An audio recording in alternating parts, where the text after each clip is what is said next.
Non, bah du coup on est bien pour l'organisation de ce week-end et de toute façon ça sert strictement à rien d'aller au stade Pierre-Comte pour la 21e journée là, parce que c'est sûr, Vire ils monteront pas, moi je connais bien le foot.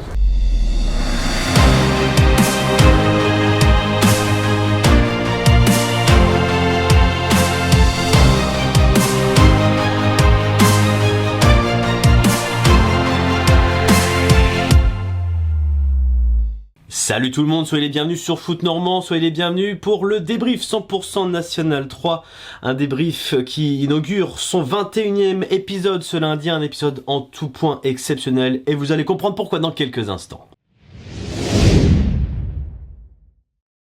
Exceptionnel car de manière globalement inattendue, osons le dire, l'AS Virois a ce week-end officialisé enfin sa montée en National 2. Ce sont bien les Virois donc qui seront champions de National 3 en Normandie à l'issue de la saison.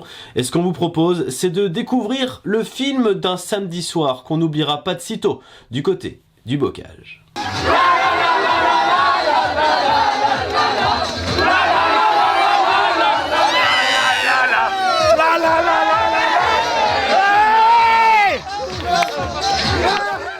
Pour en arriver à d'inédites scènes de liesse au stade Pierre-Comte, c'est peu dire que l'AS Virois est passé par un vrai trou de souris samedi soir.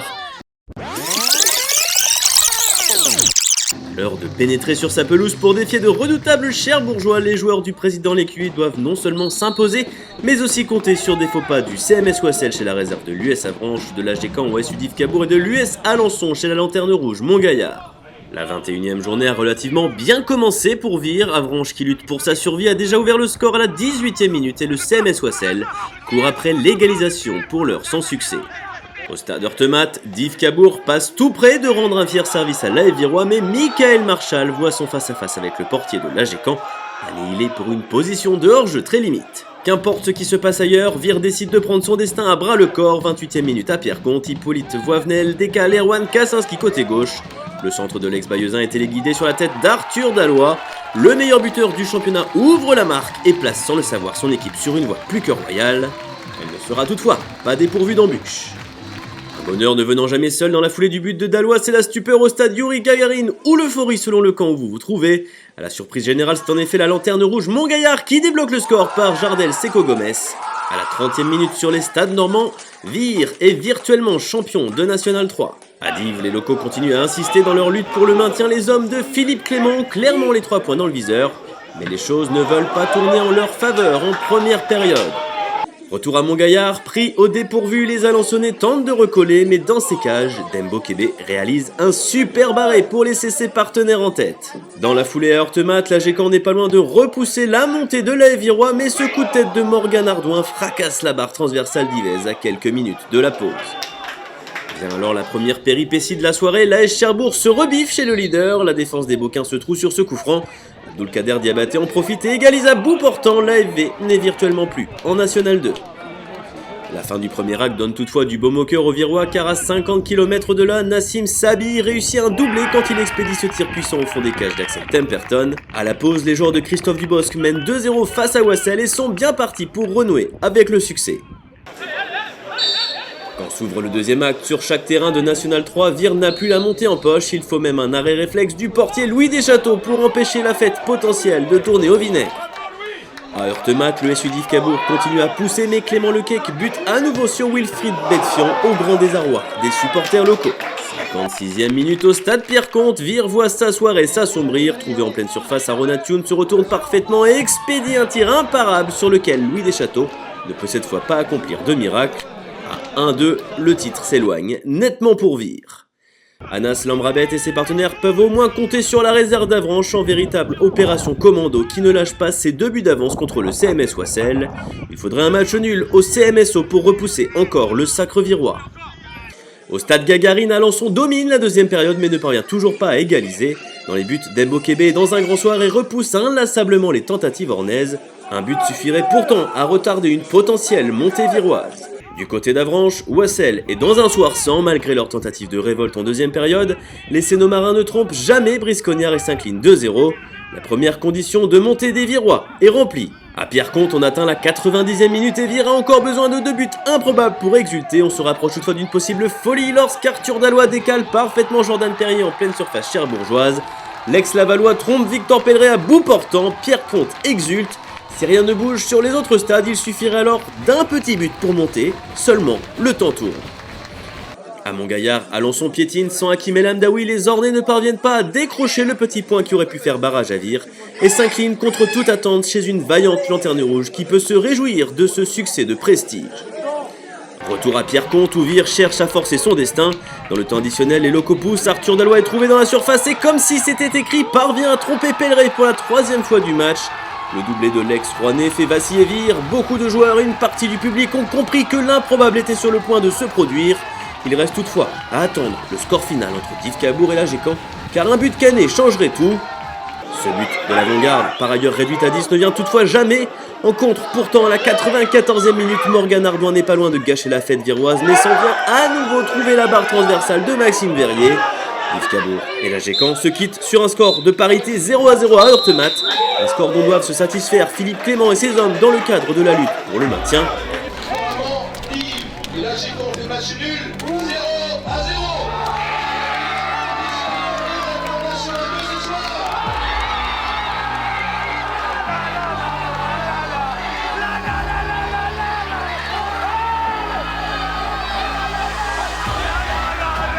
C'est donc fait, ce qui n'était plus qu'une évidence depuis des semaines maintenant est désormais une réalité. L'AF Virois évoluera en National 2 lors de la saison 2023-2024.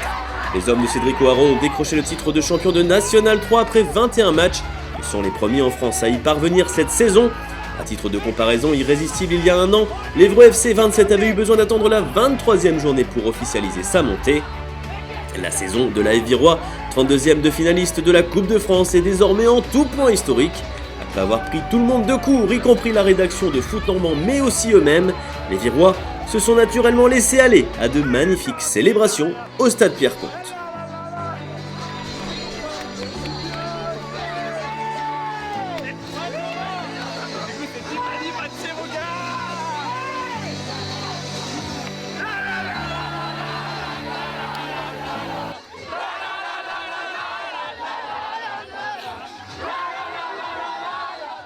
Un grand bravo évidemment à l'AF Virois et je vous propose tout de suite d'écouter non seulement la réaction de l'entraîneur Cédric O'Haraud mais aussi de profiter encore un peu plus des célébrations qui ont eu cours sur la pelouse du stade Pierreconte à l'issue de la rencontre face à Cherbourg. Ça y est, c'est bon, c'est fait, on a vécu un match totalement fou, un scénario improbable où au niveau des émotions, je pense que là on a vraiment fait le plus haut. On va essayer de redescendre, de profiter, hein. Je pense qu'on a fait quand même une belle première mi-temps, on aurait pu et dû creuser un petit peu l'écart, on revient un partout, je trouve que c'est un petit peu dur, on n'a pas été assez efficace et le gardien a fait un gros match. Après il marque sur coup de pied arrêté, un beau but, il n'y a rien à dire. En deuxième mi-temps on est moins bien rentrés, eux ils ont été mieux et puis ils nous ont fait souffrir athlétiquement, notamment l'attaquant Romanelli devant qui a été quand même assez impressionnant et qui nous a fait très très mal, donc ils ont marqué assez logiquement. Après on a montré quand même des choses assez folles sur le caractère, sur le mental, pour offrir à nos supporters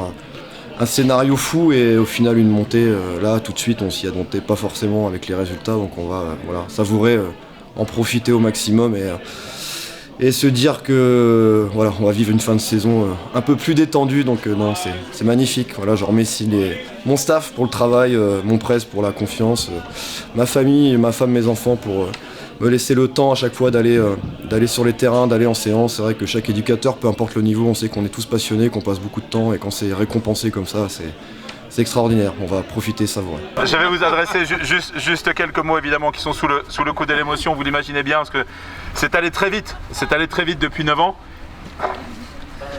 Wow. On l'a pas vu venir celle-là. On l'a pas vu venir celle-là. Président. C'est dur.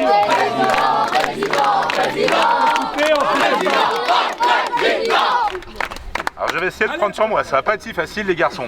Je voulais vous dire évidemment un immense merci aux gens évidemment qui sont venus ce soir depuis le début de la saison vous soutenir dans cette aventure incroyable.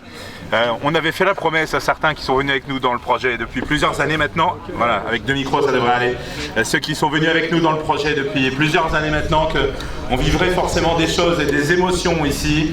Vous nous avez offert une saison fantastique avec ces 2 voyages à Dornano, un 8e tour, un 32e de finale de la Coupe de France, une élimination contre le tenant du titre qui sera aussi le finaliste et potentiellement le prochain vainqueur, et évidemment une montée historique à un niveau que le club n'a jamais atteint, le niveau de la Nationale 2. Donc un immense merci évidemment parce que vous nous avez fait vivre des émotions incroyables. Ça, c'est une aventure dans laquelle on s'investit au quotidien quand on est dirigeant dans un club de foot. Bien coach, bien coach.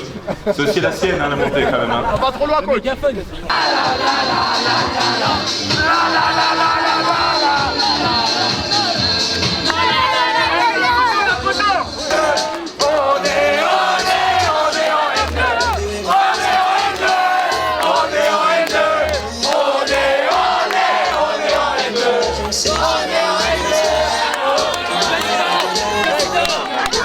L'AF Virois a beau être promu désormais officiellement en National 2, le championnat est loin d'être terminé. Arthur Dallois et ses partenaires veulent aller chercher un maximum de victoires d'ici à la fin de saison. Nous concernant le débrief, il reste évidemment une mission de taille pour beaucoup de clubs, assurer son maintien, et le film du maintien nous occupera évidemment jusqu'à la toute dernière journée, assurément. Il nous reste désormais à passer en revue 3 autres rencontres disputées ce week-end, et on commence par une rencontre placée sous le signe du maintien entre un FC Dieppe tout proche de renouveler son bail en National 3 et une équipe de Gonfreville qui cherche de son côté à s'extraire absolument à tout prix de la zone rouge. Il aura fallu attendre la 88e minute à Dieppe pour voir les Harons forcer leur destin. Au ballon sur ce coup franc, Adama Sidibé joue les sauveurs en catapultant son tir droit dans les cages du pauvre Johan Blin. Le FCD n'a pas eu la vie facile contre Gonfreville, mais débloque la marque au meilleur des moments avec la manière. Un but qui ne signifie pas encore le maintien en National 3 pour Dieppe, mais qui y ressemble beaucoup. Quelques instants plus tard, Brice Enoch, centre du gauche, sorti du banc, Sileman Séné contrôlé s'en vient marquer l'un des plus beaux buts de la saison d'un superbe lob bien senti. En 2 minutes, Dieppe a réussi un break salvateur qui met fin aux espoirs gonfrevillais de prendre des points au stade Jean Dasnias. Alors que le FCD voit le bout du tunnel, il faudra redoubler d'efforts chez les promus au cours des 6 derniers matchs qu'il leur reste à disputer. On a senti la crispation. Plus le match avançait, plus j'ai senti mes joueurs un petit peu crispés, avec ce sentiment de se dire on n'a jamais réussi à l'emballer. Un adversaire également que j'ai trouvé qui avait cacassédré, qui a souvent arrêté le jeu, soit par différentes situations, et du coup ça nous a empêché d'emballer ce match-là, et je sentais que plus le match avançait, plus on était crispé. On avait le cul un petit peu entre 2 chaises, de se dire est-ce qu'on se livre et on se fait piquer comme à Cherbourg, ou on reste en place et puis on maintient ce score. Et puis la délivrance est venue forcément à Dama, mais pas que. Le deuxième fait également du bien. Le banc a apporté également son brin de fraîcheur, et c'est une victoire du groupe, c'est bien. Je pense que même sur les demi-temps, parce que même si sur la deuxième ils ont essayé de pousser, on a eu beaucoup de situations qu'on a très mal joué. Parce qu'on avait des 3 contre 2, ou des attaques où on était en supériorité numérique. C'est vrai que les occasions franches, on se les a créées plutôt en première mi-temps, les situations franches, mais par contre, je trouve qu'en deuxième mi-temps, si on avait été beaucoup plus juste, il y avait moyen de mener au score, parce qu'on a apprécié le but à la fin du match. Autre duel également placé sous le signe de la survie en National 3, le déplacement du FC Saint-Lomange du côté de la réserve du Havre. Un déplacement qui s'est opéré, une fois n'est pas coutume, dans l'enceinte du stade Océane, d'habitude utilisé par l'équipe Fagnon du Havre AC. Et à coup sûr, s'ils garderont un superbe souvenir d'avoir pu évoluer dans l'enceinte Sénomarine de 25 000 places, les Saint-Lois ne garderont hélas pas ce match dans leur mémoire pour son résultat. Alors que le score est de 0-0 à la pause, le Havre accélère au retour des vestiaires. Kenny Mixture est lancé dans la profondeur et résiste à tout, même à la sortie de Xavier Gallien pour ouvrir la marque à Océane. Au ralenti, ces dernières semaines, les jeunes Hackmen sont sur la bonne voie. 16 minutes plus tard, l'action se déploie côté gauche, le ballon finit par hériter plein axe à Ismaël Guerti. Le Havre réussit d'abord son dribble à l'entrée de la surface avant de frapper en force. Xavier Gallien ne peut rien sur ce ballon, la réserve du Havre mène 2-0 dans ce match, 2-0 ce sera d'ailleurs le score final. Alors que le HAC prend de l'air sur la zone rouge, le FCSL, premier non relégable, est menacé par ses poursuivants.